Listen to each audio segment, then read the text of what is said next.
नमस्कार. मी प्रांजली, एक professional psychological counsellor, त्याचप्रमाणे लाईफ कोच. आज आपण थोडं बोलणार आहोत पॅरेंटिंग विषयी.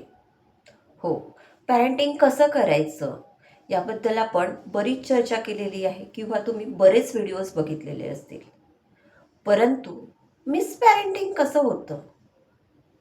आपण मिसपॅरेंटिंग करतोय का? म्हणजे आपण पॅरेंटिंग पॅरेंटिंग पॅरेंटिंग म्हणताना आपण ओव्हर पॅरेंटिंग करतोय का? त्यालाच आपण मिसपॅरेंटिंग असं सुद्धा म्हणतो.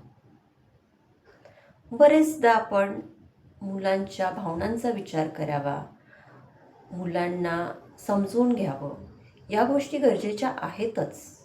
त्या आपण करायलाच हव्या. परंतु ओव्हर पॅरेंटिंग होतंय का, या गोष्टीचा विचार करणे सुद्धा तेवढेच महत्त्वाचे आहे. जसं आपल्याला काय होतं की मुलांनी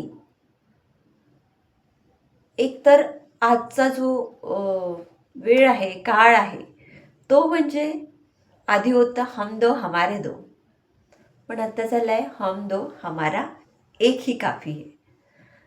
तर या एक ही काफी है मध्ये तो जो एकटा आपला बबड्या किंवा बबडी असते, खूप प्रिय असते. आपल्याला वाटतं आपला एकुलता एक मुलगा आहे किंवा एकुलती एक मुलगी आहे आणि आपण जे काय करतो ते त्याच्यासाठीच तर करतोय.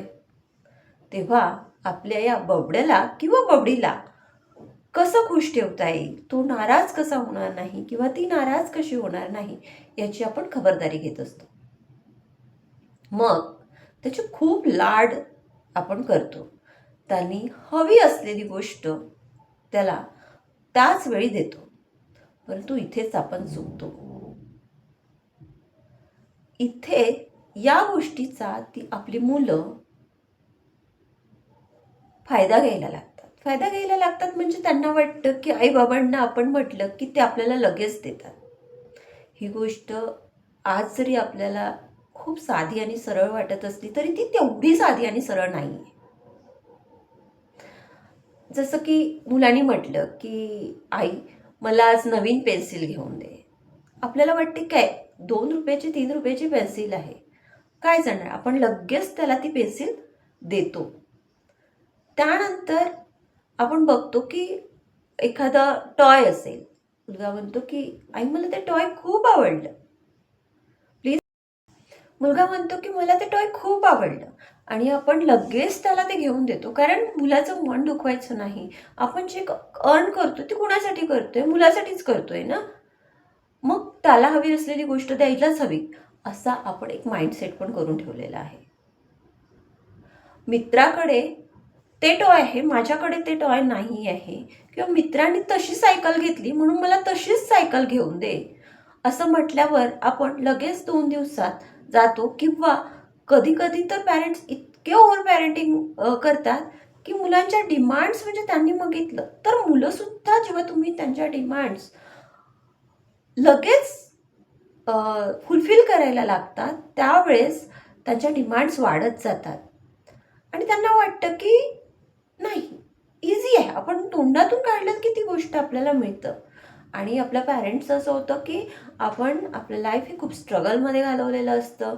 आपल्याला वाटतं की आपण जे स्ट्रगल केलं आहे, आपल्याला ज्या गोष्टी मिळालेल्या इझिली नाही आहे, त्या गोष्टी आपण आपल्या मुलांना द्यावं. आपण जसं एखाद्या गोष्टीसाठी, म्हणजे फॉर एक्झाम्पल आपल्या वेळेस आपल्याकडे सायकल नव्हती आणि आपल्या मित्राकडे खूप छान सायकल होती, तेव्हा आपल्याला वाटायचं की आपल्याकडे पण अशी सायकल असावी. पण ती परिस्थिती आपली आर्थिक तेवढी नव्हती चांगली, किंवा त्यावेळेचं आईवडील पण नको, आत्ता काही गरज आहे का सायकलची, आत्ता नको, आपण बघूयात नंतर, असं म्हणायचं आणि कितीतरी वर्ष आपल्याला ती सायकल मिळायची नाही. तर आपल्याला वाटतं की मग त्यावेळेस आपल्याला जे फील व्हायचं, मग ते आपल्या मुलाला होऊ नये. आपल्याला सायकल मिळाली नाही, कदाचित आपली आर्थिक परिस्थिती चांगली नव्हती किंवा आपण आपल्या आईवडिलांनी आपल्याला घेऊन दिली नाही, परंतु आपल्याला तेव्हा जे दुःख झालं होतं ते आपल्या मुलाला होऊ नये किंवा आपल्या मुलीला होऊ नये, म्हणून आपण ती गोष्ट त्याला लगेच देतो आणि इथेच आपण एक बिग मिस्टेक करून बसतो. तेव्हा जेव्हा या डिमांड छोट्या छोट्या असतात तेव्हा आपल्याला काही वाटत नाही, परंतु या डिमांड जेव्हा वाढतात, जसं मुलं मोठी व्हायला लागतात, मग त्यांचं असतं सायकल, मग गेम किट्स, देन मग आणखी मोठं झालं की त्यांना लॅपटॉप लागतो, मग लॅपटॉप घेऊन दिला, मग या कंपनीचा नको त्या कंपनीचा. देन ते म्हणतात मला टू व्हीलर हवी आहे, सगळ्या मुलांकडे ही टू व्हीलर हवी आहे, मला तीच टू व्हीलर हवी आहे. तिथपर्यंतही आपण जर वेअर करू शकत असेल तर आपण तेही घेऊन देतो. पण जर आपल्या मुलांनी म्हटलं आपल्याला की नाही मला बंगला घेऊन द्या, आणि ती ऐपत आपल्यात नसेल, तेव्हा मुलगा काय करेल? कारण त्याला नाही ऐकण्याची सवय लागलेली नसते. त्याला नेहमी माहिती असतं की आपण म्हटलं ती गोष्ट आपल्याला मिळतं. तेव्हा इन शॉर्ट मला हे एवढं सगळं सांगण्यामागे एक कारण आहे की मुलांना नाही म्हणायला सुद्धा शिका. की ठीक आहे, एखादी गोष्ट आहे की एखादं खरंच छान टॉय आहे, पण त्यांनी म्हटलंय की आई मला हवं आहे किंवा बाबा मला हवं आहे, तर त्याला ते तेव्हाच लगेच देऊ नका. त्याला सांगा की हां ठीक आहे बेटा, आपण 8 दिवसांनी घेऊन देतो. डिपेंड की कुठली डिमांड त्याची आहे त्याच्यावर, की आपण 1 महिन्याने घेऊ किंवा आपण 1 वर्षाने घेऊ किंवा आपण 4-5 दिवसांनी घेऊ. असं त्याला नाही म्हणायला, त्याला वेट करायला शिकवा. कारण ज्यावेळेस तुम्ही त्याला ते वेट करायला शिकवा, तेव्हाच त्याला त्याचं महत्त्व सुद्धा कळणार. अदरवाईज तुम्ही ती डिमांड पूर्ण करता, पण ज्यावेळेस तो मोठा होईल, म्हणजे मला ओपनली बोलायला आवडेल की बरेचसे एकतर्फी प्रेमाचे जे बळी जातात, तर का जातात? कारण त्या मुलांना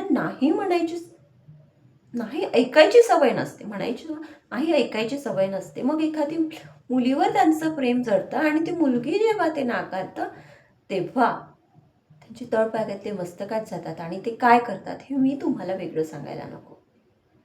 तेव्हा मुलांच्या ज्या काही डिमांड्स आहेत, त्या डिमांड्स काही कालांतराने त्यांना तेव्हाच्या तेव्हा त्या फुलफिल करू नका. त्या खरंच फुलफिल करणं गरजेचं आहे का हे समजून घ्या. जर असेल तरच त्या करा, अदरवाईज स्पष्टपणे नकार द्या. किंवा काही डिमांड्स तुम्हाला करायचे त्यांनी केलेले आहेत आणि तुम्हाला वाटतं की ह्या आपण फुलफिल करायला हव्या, तर त्यांना एक टार्गेट द्या की तू एवढं कर, मग तुला घेऊन देईल. जस्ट फॉर एक्झाम्पल, मुलं शिकत आहेत, म्हणजे छोटे मुलं आहेत, 1st स्टँडर्ड टू 8th स्टँडर्डपर्यंत आपण विचार करू, तर तुम्ही त्यांना एक टार्गेट द्या की बेटा तुला एवढे पर्सेंटेज मिळाले ना, तरच मी ही सायकल तुला घेऊन देणार. म्हणजे त्या आणि त्यांना त्याचं महत्त्व कळेल, ते स्टडी करेल, आपले 2 कामं त्यामध्ये होतील. एक तर ते चांगला स्टडी करेल, त्यांना स्टडी करण्याची सवय लागेल आणि त्यांचा रिझल्टसुद्धा छान येईल. आणि मग त्यांना ती सायकल घेऊन द्या. पण त्यांनी म्हटल्या हां ठीक आहे 8 दिवसात गेलं त्याला सायकल घेऊन द्या, असं मुळीच करू नका. हां, जर खरंच गरज असेल सायकलची तर नक्की घेऊन द्या. ही डिसिजन तुम्हाला परिस्थितीनुसार घ्यायची आहे, परंतु मुलांच्या डिमांड्सला ब्रेक द्या, नाहीतर पश्चातापाची वेळ येईल. तर या प्रकारे आपल्याला पॅरेंटिंग करताना आपली मिसपॅरेंटिंग होणार नाही ही काळजी घ्यायची आहे.